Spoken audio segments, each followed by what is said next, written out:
Hi, I'm Stephen Wood, and thank you for joining me today. I started a company called Greenwood Investors, where we're committed to full transparency of our research and our portfolio.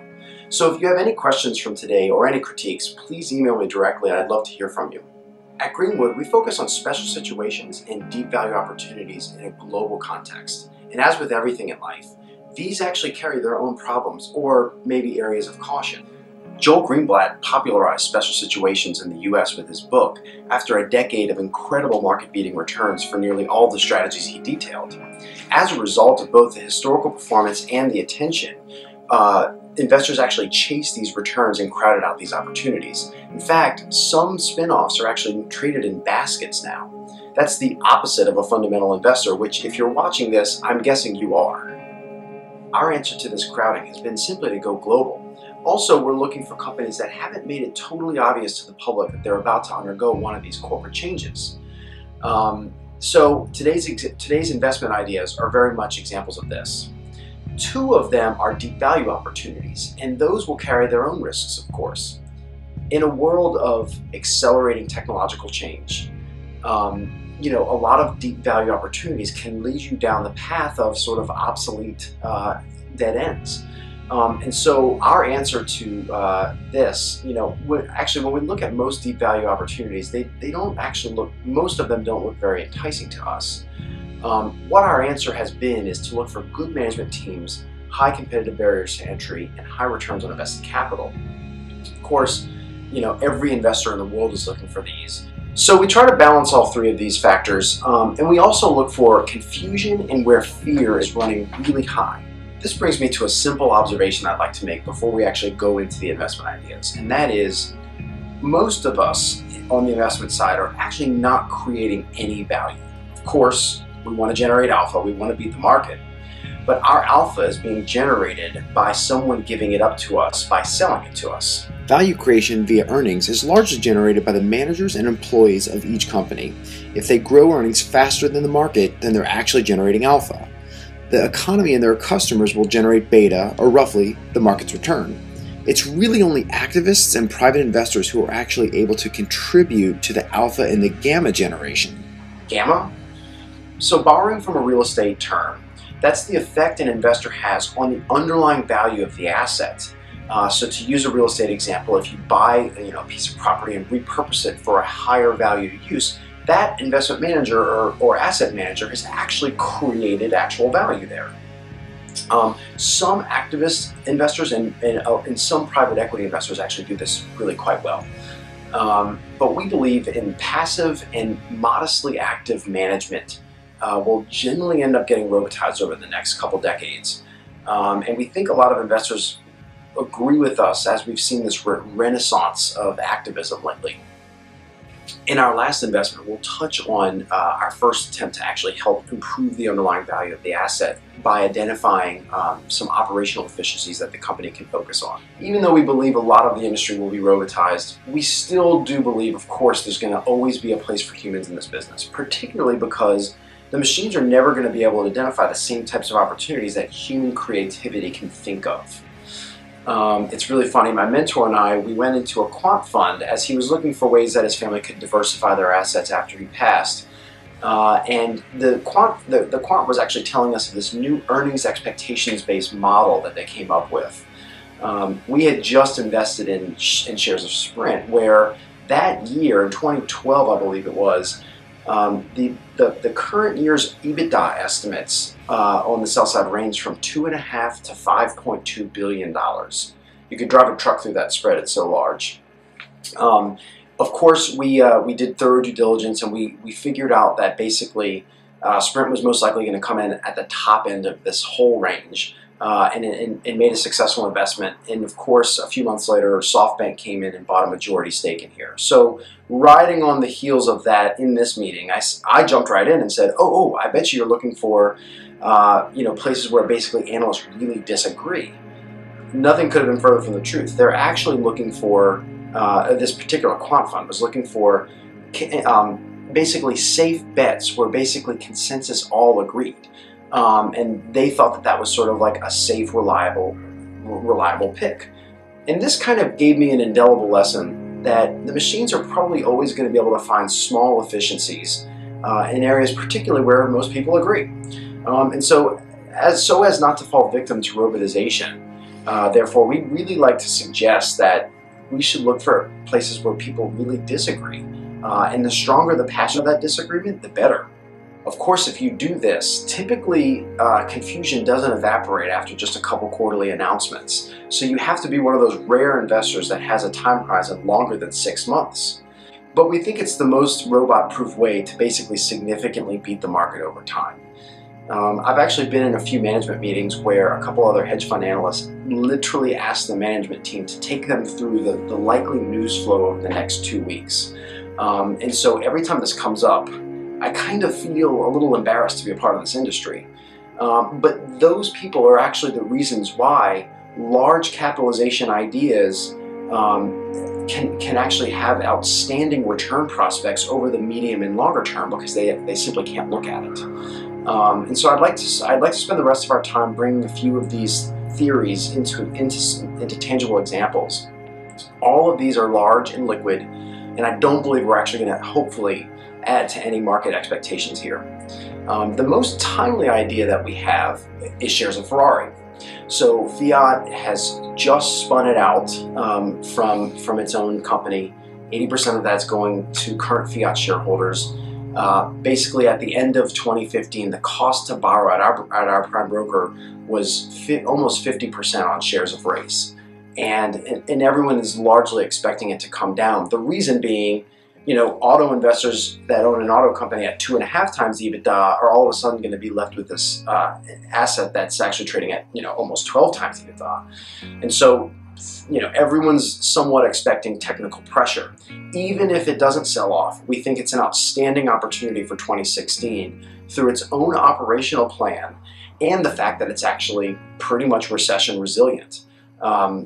With all of these news and headlines coming across that look like we could be going into an inventory recession in 2016, it's probably one of the better longs that you can look at right now, especially if you're just long focused. So as we've been telling our investors for a few months now, Ferrari manufactures art. This puppy sold for $38 million at an auction in 2013, which puts it in the same league as previous sales of Picasso's and even Van Gogh's. The values of every single one of the company's limited edition vehicles, except the F40, have outperformed the market since being delivered to customers. And because the company switched its exclusiveness policy mid-production on the F40, and it ended up producing substantially more than it originally planned, the value of the car has compounded only roughly in line with the market. So even if we take the weakest performing member of the clan, this F40, the appreciation has significantly outperformed the market in recent years, using even the most conservative insurance valuations that Hagerty House has on its website. So even if we look at the regular vehicles Ferrari produces, only the ones with the shortest waiting lists actually mildly depreciate in value. The 458 and the F12 Berlinetta have actually appreciated in value, as the waiting list for these models can often stretch beyond 2 years. But let's take the entry-level California, which starts at around $200,000 US. Even this model actually barely depreciates. I think you can basically drive one off the lot right now, but even if you wanted to sort of custom make it, you could probably get one within 6 months. It's one of the shortest waiting times that Ferrari has. So we obtained an informal quote for a lease for this California for $2,000 a month. It's a 3-year lease. And so while buyers don't really cross-shop Ferraris, the lease on a $169,000 Mercedes S600 will run you about $2,800. So a vehicle with a purchase price 40% higher than Mercedes can actually offer a more competitive lease than the S600. The only other companies that we know that produce products that appreciate in value are LVMH and Hermes, whose wines and bags can sometimes fetch significant premiums over the value that they actually deliver to their customer, particularly like Dom Perignon, Chateau Yquem, etc. The other major aspect why we believe Ferrari is actually a luxury goods seller and not just an automaker is that demand is really largely recession resistant. Ferrari showed the following chart in its registration statement it filed in conjunction with the IPO, in which it contrasted stable demand with that of other luxury automakers. If we take even a larger view of the financial crisis performance of both luxury automakers and luxury goods makers, we can see that Ferrari's recession experience of positive revenue growth through the cycle compares favorably to that of LVMH and Prada. Yet, if we look at the deep end of the crisis on the right side of the chart, we can see that Bentley and Lamborghini did not fare so well. Accordingly, we think a current valuation of around 12 times EBITDA is actually fair at this point in time. The valuation remains at a substantial discount to best-in-class Hermes, as well as Manchester United, which touts its global fan base of 500 million people, which is pretty similar in size to Ferrari's. Okay, we get it. Shares of Ferrari are basically trading at luxury valuations. The market believes this story. But what many are missing is that Ferrari will actually be transitioning to a best-in-class operating income margin story in the luxury house space, besting out all peers except for Hermes in the next couple of years. So how is this significant margin expansion going to come about? Ferrari is currently in the process of gradually lifting production, particularly in the V12 segments that have drawn up significant waiting lists of sometimes over 2 years. At the same time, it's ramping up the number of limited edition vehicles it launches. So the F12 is ending its run of production in 2016, and as a swan song, the company will be producing 799 Tour de France's at price points substantially higher than where the current model sells. 2016 has a robust lineup of very highly priced limited edition vehicles, and we expect a 70th anniversary limited edition in 2017 to continue this limited edition pacing. Again, collectors who represented 60% of sales last year of the purchase of Ferraris are very eager to get their hands on these limited edition vehicles, which have all outperformed the market in their valuations over their lives. As this limited edition cadence increases, the company will also be actually increasing their deliveries of their V12 engines over the next few years, which carry both higher margins and higher prices. Putting these volume and mix considerations together, we believe that very slight increases in production at Ferrari they're coming at an incremental 50% profit margin. So that is totally transformative to their sort of mid to high teens margins right now. And that's even with a substantial portion of their 2015 deliveries hedged at a much higher Euro 4X rate.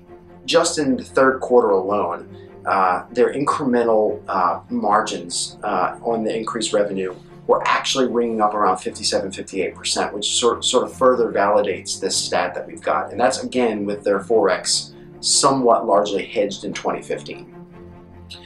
Also contributing to this margin progression will be a continued increase in prices, largely as a result of the company's successful foray into this tailor-made program. So if you're going to be buying a car for the price of a house, wouldn't you maybe want it customized to your tastes and preferences? Think about all the options for you available to you when you actually are constructing a house. Ferrari will give the customer about just as many options as it has on customizing a house, and it'll allow varying levels of customizations at, of course, varying levels of price. And many actual Ferrari collectors are already customizing their private jets or their Italian suits, so why stop there? And now that we've brought up jet customization, the current companies specializing in VIP interiors leave quite a lot to be desired. Not only do most of the interiors still look like they're from the 1990s, but clients are actually paying significant sums of money for these customizations, with wide-body jet completions running well north of $100 million. Ferrari will talk more about its plans to expand this business in 2017, but we believe it'll pretty much only take one dedicated Ferrari collector to hire the company to retrofit a large jet to make a substantial difference in Ferrari's bottom line. Putting the margin expansion story together in a complete set of financials, we believe the company is poised to make solid progress on its top line expansion as production increases to about 9,000 units a year, which would more than double operating income from this past year and significantly expand the group's margin. However, Sergio Marchionne, chairman, has repeatedly said he believes current demand can support a production rate of 10,000 or even higher, to say nothing of the high growth rate in very high net worth individuals taking place. Ferrari under-earns significantly in China and Asia Pacific compared to its luxury peers. If the company were to satisfy a slightly larger demand in this region and ramp deliveries to 10,000, Ferrari's operating income would more than triple, and its margin would actually match that of Hermes in the luxury space. Because analysts are basically bracketing management's sort of conservative 2019 guidance, and they're not using incremental margins of over 50% on these incremental deliveries, consensus estimates for operating income are dramatically lower than either of these scenarios, leaving substantial room for operating, positive surprises going forward. Simply using the luxury and automotive luxury multiples, which are basically the takeout valuations of Aston Martin and Ducati, of 12 times EBITDA and 17 times EBIT, fair value for shares of Ferrari will be compounding at a pretty much Formula One pace going forward. People view this as a capital-intensive business with heavy R&D spending, but really, since there's no advertising and very little marketing costs, it's actually, I think, a better version of marketing and advertisement. And taken together with its selling and marketing expenses, it's actually smaller than LVMH's selling and marketing expenses. And why do I think it's better? Because if a luxury house actually falls out of popular trends, it can't actually spend more to reverse this trend. It actually probably will ruin the social appeal of these sort of very exclusive products, actually. Yet, if Ferrari just slips behind in the Formula One rankings like it has to Mercedes recently, all it needs to do is increase R&D spending to get back on top of the podium. On the other hand, much of Ferrari's deserving prestige and brand power comes from its incredible Formula One history, winning by far the most medals in the history of the league. Recently, it has been lagging in Formula One, but it really only needs to invest in its engine platform in order to try to take back the championship from Mercedes.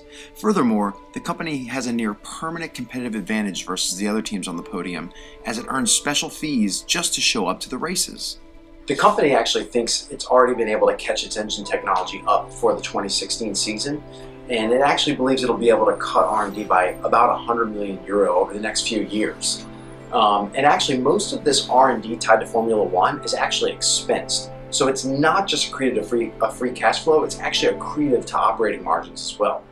So putting this all together, and in the 9,000 units of production scenario, free cash flow will ramp even more significantly than operating income.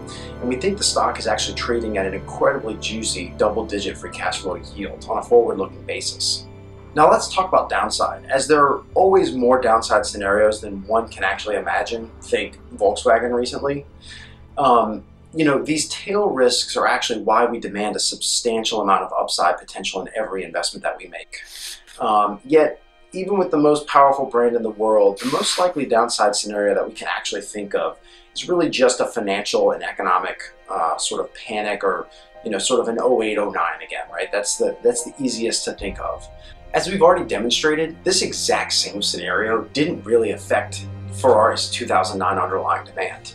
So if you've waited 2 years to receive your customized F12 Berlinetta, and it just so happens that Ferrari is ready to deliver it in the middle of a financial crisis, you're going to take delivery of that vehicle, and furthermore, you don't need financing to actually purchase the vehicle. But from a stockholder's perspective, of course we could see the multiple compress. In the last financial crisis, luxury stocks generally bottomed around 8.5 times EBITDA, some higher, some a little bit lower, but that was 8.5 was a bit about the average. If we apply that multiple to Ferrari's 2015 EBITDA, we get a stock price of around $30. So a fair, somewhat significant downside from here.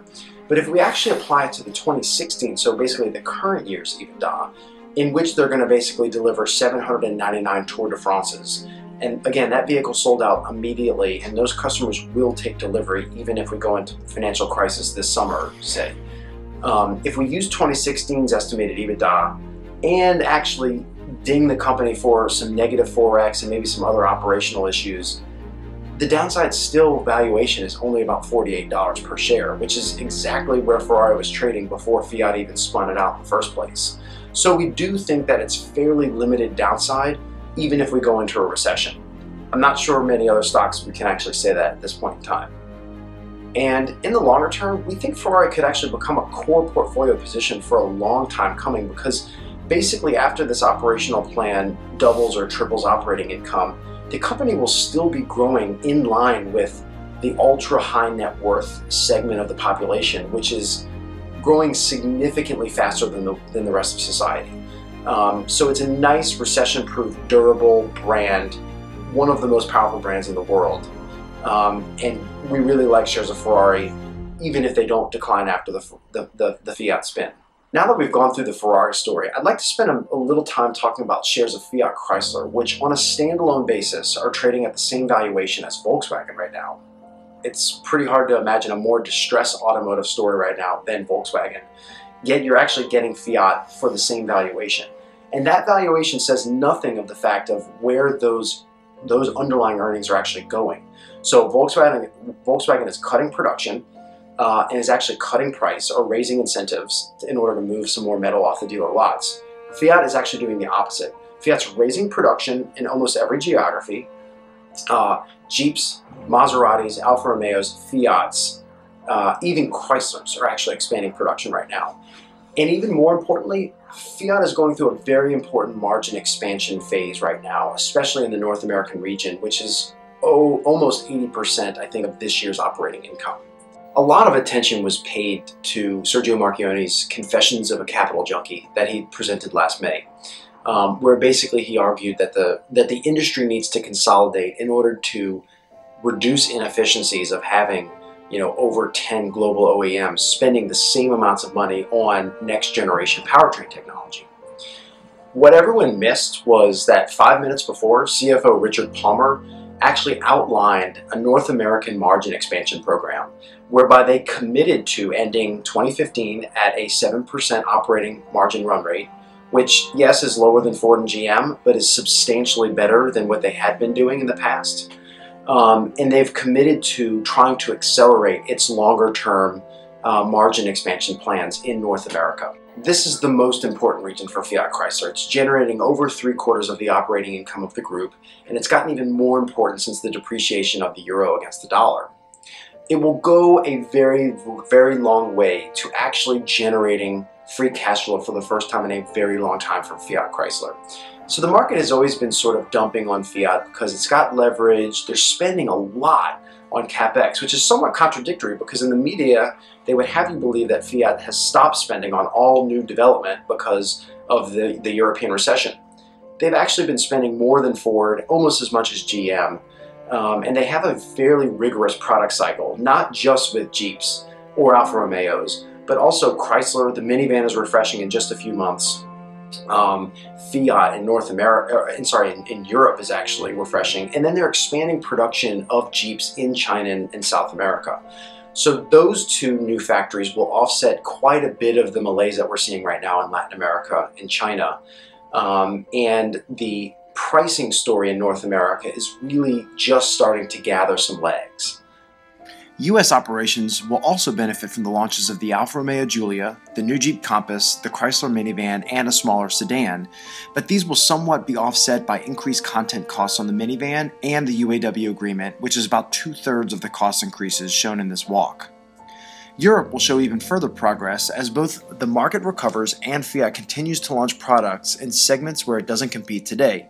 Italy's robust recovery will significantly help Fiat as this market is just about half of its European sales, and the country has begun building back its share of the European autos market. This is thanks to multi-decade highs in consumer confidence, which have been pulling the country's auto sales back from an unprecedented rut. So even though the market's been dumping on Fiat because it spends too much, but then it also doesn't spend enough on models, Sergio Marchionne's made some recent leaks in the press that he's actually thinking about paring down CapEx a bit, especially on the Alfa Romeo side, to respond to the weaker trading conditions in China. Alfa Romeo was supposed to launch like 8 new models, I think, in the next 3 or 4 years, and extending that to 5 or 6 isn't actually a significant driver. It's way much less of a driver than actually simply cutting current CapEx and starting to generate much more free cash flow. Increased production in Fiat Chrysler because of the negative working capital actually increases the cash balance of the company. Analysts have always underestimated what working capital is going to do to the balance sheet. And if Fiat just continues its slow and steady increase in production, it's actually not even slow and steady in Europe. It's actually quite a significant increase in production in Europe. But if it just continues this slow production increase over the world, working capital will continue to whittle away this debt balance.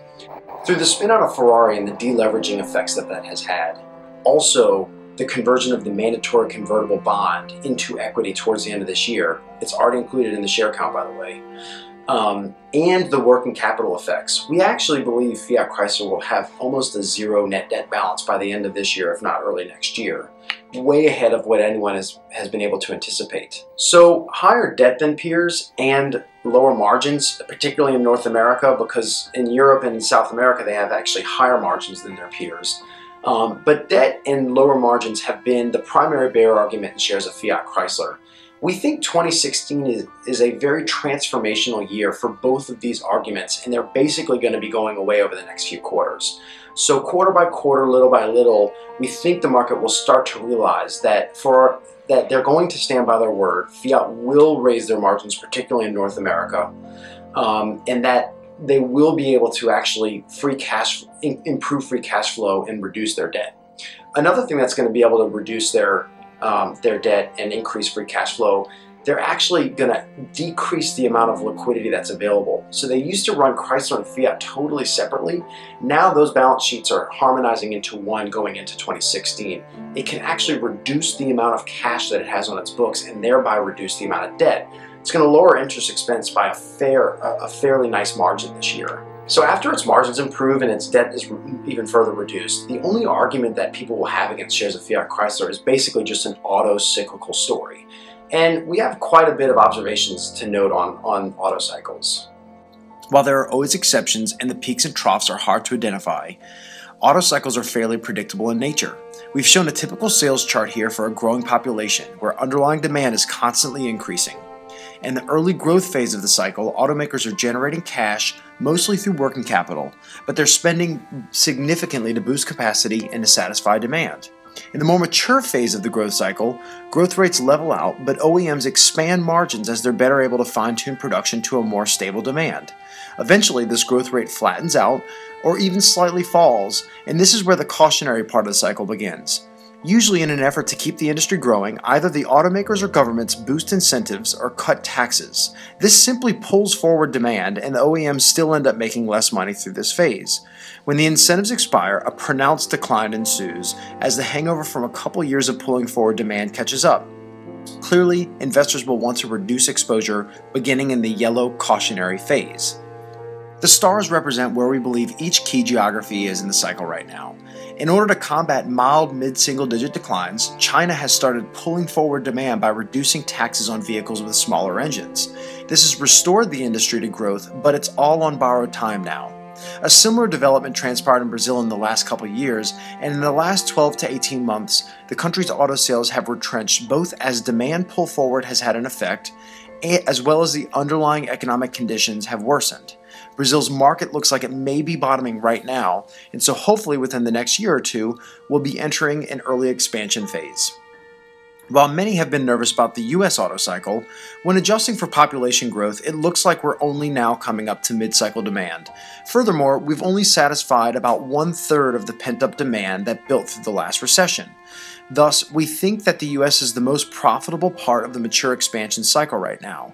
We're keeping our eyes glued to incentives, though, to make sure that we don't miss the amber stoplight. Now that we've gone through Fiat Chrysler and autos, wrapped it all in a nutshell, let's just take a step back and think about Fiat's got debt. That's going down. Their margins are expanding. They've got some of the best exposure to the underlying auto cycles around the world than any other automaker. It's clearly got one of the best management teams. Even shareholders of other companies that kind of dislike Fiat Chrysler even admit that Fiat has a best-in-class management team. Why does this company deserve a significant Volkswagen-like discount to Ford and GM? We don't think it does. If actually shares traded at Ford and GM valuations, the valuation would be a total step change versus where it is today. So therefore, we think shares of Fiat Chrysler are an outstanding near-term bargain, but not as recession durable as Ferrari.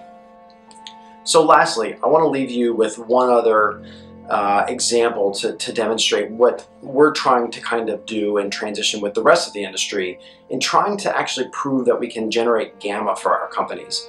And it's a company that has an incredibly strong moat, high barriers to entry, similar to Ferrari.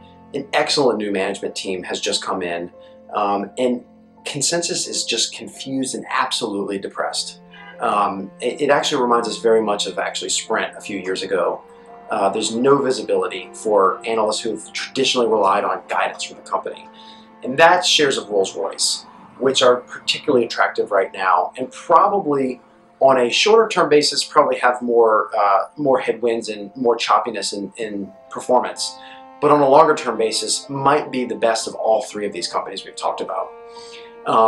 We prepared a video a few months ago for our investors to kind of roll through the whole Rolls thesis. And I'd like to play it for you right now. It's only 7 minutes. And then we're going to come back and talk a little bit about what's happened in the last couple months.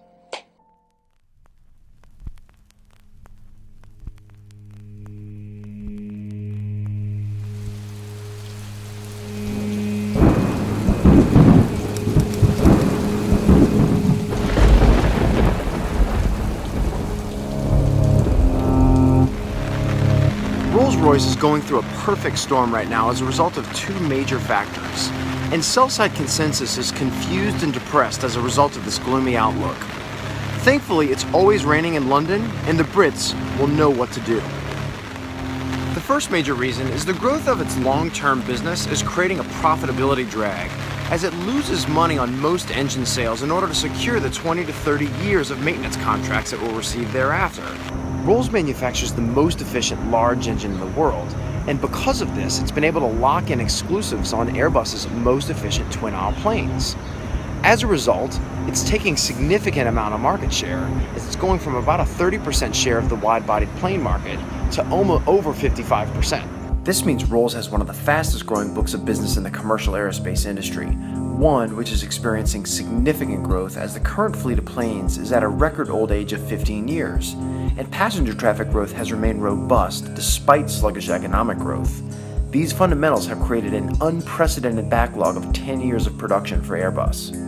Because nearly all of Rolls' growth is coming from engines which are attached to Airbus exclusive planes, and therefore they're sold on an unlinked basis, they're sold at losses. This is despite the fact that most of these, if not all, will attach to these long-term maintenance contracts. When the company sells an engine connected to a long-term maintenance contract for 10, 15, or 20 years, it records the profits on this engine at the long-term contract margin, which could be anywhere from 10 to 40%. That's even though it breaks even or loses money on the engine sale.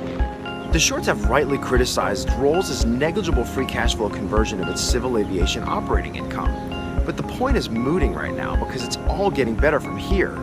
Kind of reminds us of when the shorts were pressing Fiat's leverage profile at the exact time it was improving and getting better from then on. The second major factor leading to this dark and stormy environment for Rolls is its Land and Sea division, which has a pronounced exposure to oil and gas customers. These customers are facing cost cuts and capacity reductions as they look at the likelihood of the oil barrel hitting potentially a 30 handle. As one can imagine, a perfect storm is much tougher to weather at sea level than it is at 30,000 feet up in the air. However, even if oil and gas stages a cyclical recovery during our holding period, it won't move the needle as much as the company getting its civil aviation business right. And on that measure, we have some good news. There are perceptions that Rolls is mismanaged and plays in a less profitable segment of the industry. But why don't we go inside right here and take a look for ourselves? Its last CEO has recently left, and he managed to clock out with the worst performance in the industry. And in comes this guy, Warren East, who has a great track record turning ARM Holdings into a global semiconductor powerhouse. He managed this hat trick by acquiring core capabilities and providing a one-stop chip design shop with a highly technical focus on the company's ecosystem. Oh, and he bought back a lot of stock when the valuation was constructive. As he starts his first day of work across the street, we have a couple recommendations for him. All East needs to do is look west and cross the pond to see how GE managed to execute flawlessly as it grew its installed base of engines at a pretty similar pace to which Rolls will grow its base over the next 6 years. Even though engines are frequently sold at losses, GE managed to counteract a significant negative mix and restore profit margins back to previous highs. It's even guiding for them to continue their upward ascent. These profit margins are roughly double those that Rolls generates in similar segments. On the way to work, the conductor of the tube is going to have some useful advice for Warren. Mind the gap. Rolls is actually fairly competitive on operating and R&D expenses, but dramatically underperforms GE with its variable cost. It's outsourced far too much of the engine to a supplier base that's uncoordinated and poorly communicated with. GE pulled three major levers when it helped counteract the negative engine sales mix. It invested in first, factories, second, 3D printing capability, and third, selectively acquired companies where it had substantial cost-saving opportunities. So the first, it has built 7 new factories to claw back work from the supply chain that it could do more efficiently.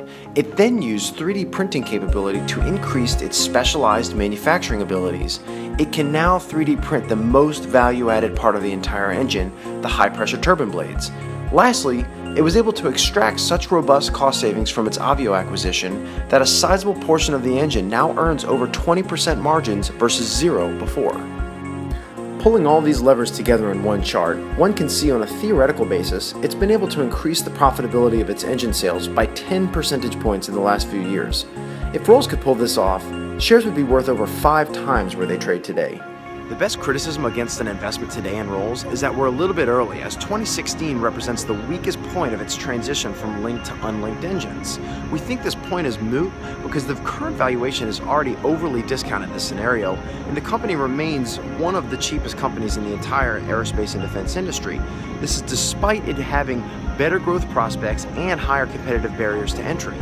Furthermore, the company's new CEO, Warren East, is embarking on a detailed strategy and operational overview. We're confident that he can bring his engineering and technical background to find and fix the inefficiencies that lie in the supply chain, which account for 75 to 80% of the value of each engine. We've talked with many of these disgruntled and uncoordinated suppliers, and we're confident that Rolls has a significant chance to improve relations with its supply chain. As it does this, it may actually achieve some of these 15% cost reductions that it's seeking across the board. If the new management team seriously delivers and the company is able to emulate the flight path of GE in the last 8 years, they can turn highly satisfactory returns into truly wonderful performance. So as East assumes the helm of Rolls, we're hopeful that he uses the same playbook that he used at ARM, which was namely to acquire key capability to allow the company to dominate its industry and return prodigious amounts of cash to shareholders.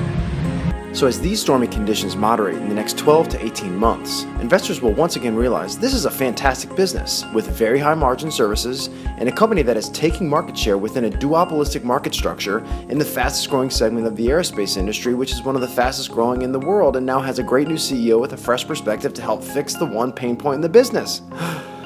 It's a lot to take in, but even perfect storms don't last forever. There you have it, the medium and long-term and operational stories for Rolls. So what's happened in the short term, these last couple months? Okay, a great new CEO, Warren East, comes in. He sees obviously some amount of turbulence in the aerospace industry and especially the oil and gas sector where they have some exposure. He wants to clear the deck so that from here on out, he's not going to keep disappointing investors just as the company has for the last couple of years. So what does he do? He identifies headwinds that the group is going to be facing in 2016 and kind of doesn't give much visibility thereafter, so you wonder if they continue to persist in 17 or 18. They're not really telling you. The consensus always kind of brackets the guidance, and now there's no guidance, and so everyone's a little bit confused and depressed. On top of that, what has happened is that because of the robust ramp in new wide-body deliveries, some of the Asian and Middle Eastern airlines, where basically Rolls has the best exposure, it's best because that's the long-term growth in the industry. It's Asia Pacific, not North America. But Rolls has an inordinate amount of exposure to Asian and Middle Eastern airlines. They're actually retiring some 15-year-old planes right now. Generally 15-year-old wide-body planes with valuations of sometimes even up to $100 million, they don't get mothballed. But let's just say they do. Warren East is basically already allotted for, like, I think 75 to 80 wide-body planes being mothballed. Remember, Rolls has a 30% market share right now, so that would be an epic retirement of planes that we've never seen ever at that age in particular. There's also been a little bit of turbulence in the business jet realm, where basically Rolls has taken its sort of ironclad long-range jet market position, and it's actually lost out to Pratt & Whitney and GE on the Bombardiers and the Gulfstreams. So there's but then business jets are weak already. So that segment, which does generate a fair amount of profitability, even more though in the aftermarket, those planes can last for like on average 35 years, so 10 years longer than the average commercial jet. But there have been some incremental headwinds over the last 6 months in the business jet underlying demand. So you've got that. But what you're totally ignoring are restructuring efforts that Warren East has actually accelerated, and also an increase in basically better accounting, like we kind of mentioned in the video just now. You've got all the new deliveries of engines are basically going to be on this sort of unlinked basis where they basically record the engine sale at a 0% margin. That means that services come in at, we think, actually over 60% margins on the Trent XWB versus what they would have come in normally at 25–30% margins. So just getting those engines out and working, because they start generating service revenue the day they start flying. It's called power by the hour. So just getting those jets working starts creating this business that's coming in at 60% margins. That transition over the next few years alone is going to be transformative for the group's margins. On top of that, he's hoping through restructuring he can actually, add some amount of basically alpha that the management can generate. We've already identified a fair amount of supply chain inefficiencies, and we think that the opportunity is very rich for Rolls to manufacture basically some self-help here. So there you have 3 incredibly actionable, timely ideas. Ferrari is the most timely because of the spin-off. But Fiat's about to give guidance, and every quarter that they report this year, they should be shooting the operational lights out. And then Rolls, you've got this sort of near-term visibility that's allowing you to enter into a duopolistic, high barriers to entry business with an incredible order book at recessional, sort of generational low valuations right now. Thank you very much for joining us. Please definitely follow up with me personally. Here's my email address. I would love to hear what you think about our ideas. If you have any critiques, if you have any questions, I'd love to make this more of a dialogue than actually a teach-in. So thanks again for joining us, and I think it's time for an espresso.